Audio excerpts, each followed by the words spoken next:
రైతుల పక్షాన మేము తప్పకుండా ఒకటే డిమాండ్ పెడతా ఉన్నాం. ఏ ఆంక్షలు లేకుండా రుణమాఫీ చేయాలి. అది ఎప్పటి లోపల చేస్తారో డేట్ కూడా చెప్పాలి. ఎందుకంటే ఇప్పటికే 2 సార్లు తప్పిన మీరు. డిసెంబర్ 9 అన్నారు, మాట తప్పారు. 15 ఆగస్టు అన్నారు, మాట తప్పారు. మీ డిప్యూటీ సీఎంఏ చెప్తా ఉన్నాడు 7,500 కోట్లు మాత్రమే రైతుల ఖాతాల్లో పడ్డాయని. డిప్యూటీ సీఎం ఫైనాన్స్ మినిస్టరే స్వయంగా ఒప్పుకున్న పరిస్థితి, కన్ఫెషన్ స్టేట్మెంట్ ఇచ్చిన పరిస్థితి. కాబట్టి ఎప్పటి లోపల మీరు రుణమాఫీ పూర్తిగా చేస్తారు, ఎప్పటి లోపల మీరు ఈ ప్రాసెస్ కంప్లీట్ చేస్తారు, ఆంక్షలు లేకుండా.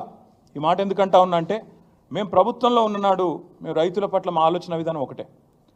కొత్తగా ఏర్పడ్డ రాష్ట్రంలో వ్యవసాయంలో సంక్షోభం ఉండొద్దు.